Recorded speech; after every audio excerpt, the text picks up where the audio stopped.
Okay, so this is day 63, being housed. It is Friday, October goodness, I think it's the 17th, 2025, and it is cold. It is very cold. There's the chill to the air. This is frost weather, and so since I've been working, not just at the homeless shelter, but also since I myself was homeless. In the middle of summer, so back in July. Well, first thing, when I was homeless in July, I noticed. So I'd go to bed, after the sun went down, and always around 9:30. I'd try and be asleep by 10, and I was up by 5 a.m. So I kept with the routine. I felt that was the wise thing to do, and which was to not fall into any panic or any state of survival, but just to remain hopeful and to remain focused on the vision, which was being housed. That's the first step. Gaining employment, the second step. And then if I need to build up, to gain more gainful employment, then I would do that. That'd be the third step. But the foundation to that was my thought life. In my heart, I want to make sure that I wasn't changed or impacted by the things you're going through, because once that happens, then that is a really difficult thing to rebound from. It's not that it's impossible, but it's difficult, and it's once again, it's like a foundation of a house. If your foundation is on shifting sand, you're going to build and build and build, and you're going to put forth all this energy. But the moment a trial comes in, and the winds pick up, and the adverse weather comes in, your house is going to collapse, and and you're just going to feel defeated and just fill it up with despair and hopelessness, and it's going to feel like this is the end of everything. But if your foundation is built on a solid foundation, then you can take your time and you can build brick by brick, and it's a level ground. The bricks are level, and you build them one brick at a time. And then when the storms come in and the impact of the adverse weather comes in, your house remains standing. And so you come through those trials, you come through the adverse weather, and you don't lose the things that you were building, and the things that have been built upon the solid foundation. So praise God, that's where I'm at right now. Goodness, back in July, it's a lot of things that were a lot of pits, we could say, that I could have fallen into, a lot of bitterness and hurt and despair that I could have succumbed to or been entangled with, a lot of offenses that I could have been ensnared by. I use the word ensnare. Specifically, I am not a hunter by any stretch of the manner,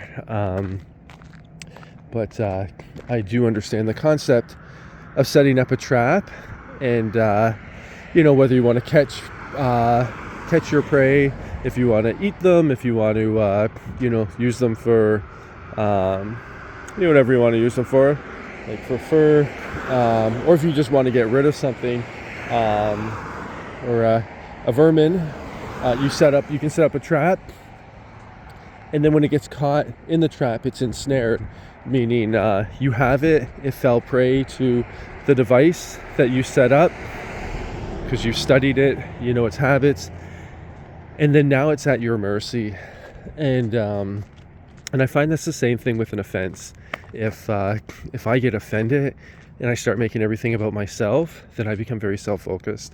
And when I become very self-focused, it's easy for me to focus on the pain, and then to use that pain, which is justifiable, to justify a very harsh and cruel reaction to the people around me, as opposed to somebody who's not ensnared. They can go and seek the physician and seek to be healed seek to be made whole and complete. And so if they have whatever issue it is, whether it's emotional, whether it's psychological, whether it's physical, whether it's spiritual, their first priority is to get that remedied. There's no point in walking around, with a bone that needs to be set. That becomes the bone that needs to be set becomes a priority, and you have it set. You let it heal, and then you can move forward and walk around as you would, before the injury, before whatever it was that caused that bone to be broken. And so in the summer, oh my, there was a lot of those things, and a lot. And praise God, praise God, I was able to reveal to you my source of strength. I was able to reveal to you the counsel I received while going through situations like this, and I was able just to be completely transparent. I found one of the more frustrating things for me in the past is when people would give cliched advice, and it's almost like they didn't really care too much about what they were saying. They cared actually more about saying something as opposed to giving not just honest advice that comes from experience, but advice that is relative and helpful to the person. I've noted that sometimes I used to fall prey to this strange reality where I didn't have a term for comfortable silence. Comfortable silence didn't exist, so silence always seemed threatening, and it's like I always felt like I needed to fill the verbal or the conversational economy, and otherwise then I would feel insecure, and I would feel like, oh goodness, like this person is getting bored with me, or oh goodness, oh, alert status red. Things have gone quiet for too long. What could they be thinking? And because I would think that way, it would heighten my emotions, and it would heighten, or my insecurities would heighten this sense where I felt like I needed to react. And when you're reacting, you're not responding. The major difference between the two. And so a reaction is just what has worked in the past, what do I have access to in this moment, and I just say it. Whereas a response is more thoughtful, it's more considerate. A response takes time to appraise the situation and to accurately appraise the situation with taking all the variables into account, including your, the state that is being influenced by the insecurities.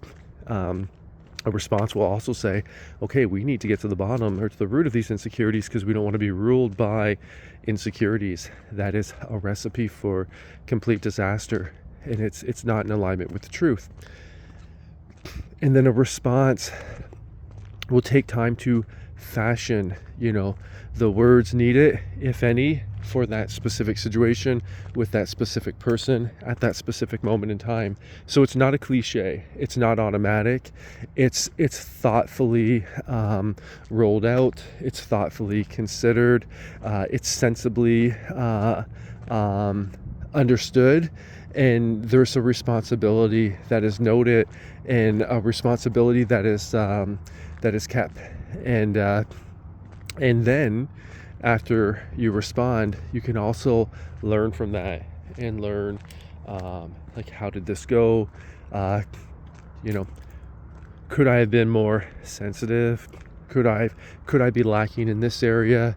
Could there be a lack of transparency in our conversation? Could there be certain variables that are hidden, certain variables that were not disclosed, so they were omitted? Oh goodness, how much does my emotional state or lack of emotional state influence this? How much do my insecurities influence this? What is within my control to resolve? And most importantly, have I surrendered and submitted everything to God? I am unable to figure these things out on my own. I need God to lead my steps and direct my thoughts. And I do not want to allow any pride to rise up in my heart. So then I start thinking that, nope, I'm fine, I'm fine.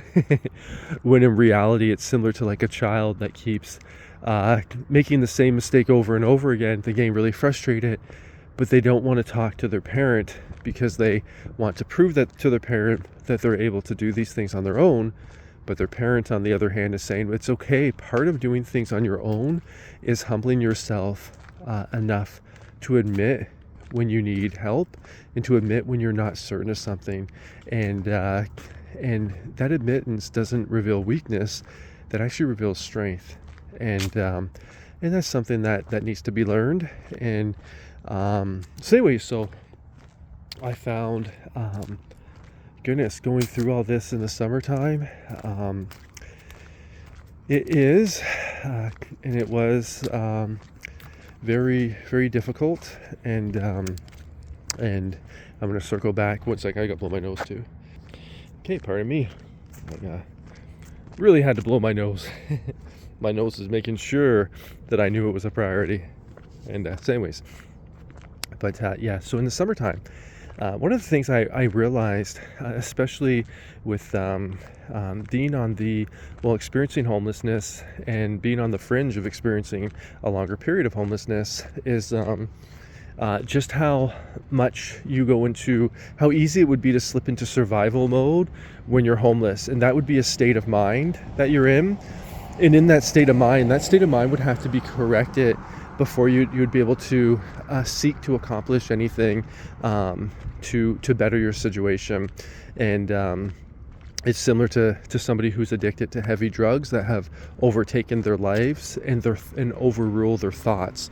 That would have to be resolved and remedied before they can move forward with anything. Otherwise, their thoughts are never going to be able to stay focused on what they're doing. Their thoughts are always going to be focused on the very substance that's bringing destruction into their life, a substance that is actually just intended to help them escape from something deeper that is that's not yet healed. So anyhow, I noted that, so I'd go for walks at 5 a.m, and I just noted there seemed to be a routine, the pattern, where I'd see various folks that it was evident that they were homeless. And usually about 6 a.m, I would see them with duffel bags and walking around from here to there, and had the privilege and the pleasure to talk to many folks. And but I remember thinking, what do they do?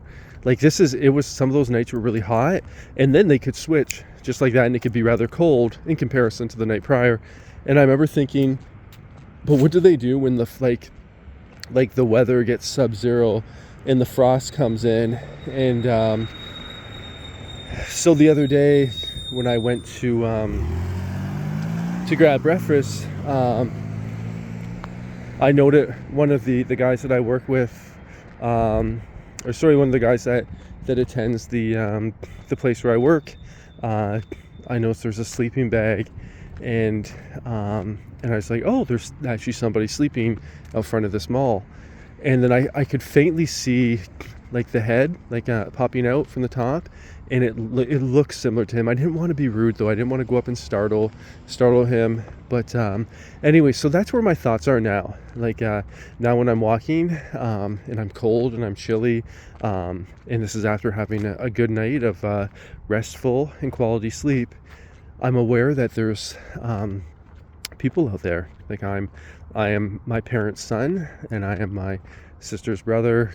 I am my niece and my nephew's uncle. There's other people's sons or daughters, brothers and sisters, aunts and uncles that are, sleeping outside, that are shivering, maybe that haven't slept because it was too cold, and but that are exposed to the dangers and the threat of the elements. And it's something we seldom talk about, but I think everybody deep down inside and subconsciously, they're aware that the elements are a major threat to survival. So it's this morning I want to thank God for the roof that I have over me, the bed that I have, the sound mind that He's given me, the disciplined mind that He's provided me, the warmth that I have, the quality sleep that I'm able to get. I have friends that love me, and but I have God that loves me first and foremost. So he's been wonderful, and he's the one that keeps my heart full of peace, and he's the one that keeps my mind settled, and my mind disciplined. And oh goodness, I have food. I may not have a lot of food. I may not have all this wide variety, but I have healthy food, healthy options, and I'm learning every day how to eat more and more healthy. And physically, I feel stronger. Oh goodness, there's so many things to be grateful for, and I never want to lose this experience of appreciation. So I think I'm going to take a moment just to really think and pray to God and thank Him for all the wonderful things that He's provided me, and in this situation, all the things that, it's easy to look back and kind of retrace the steps that you took to get from where you were to where you are, but it's difficult to see all the things, all the ensnarements, all the traps, and all the potential issues that were avoided because God intervened, anonymously, or He intervened in secret, and He protected us, and He sent His angels. He gave charge to His angels to protect us. So it's wise to give Him thanks for all things. So I'm going to do that in a moment here.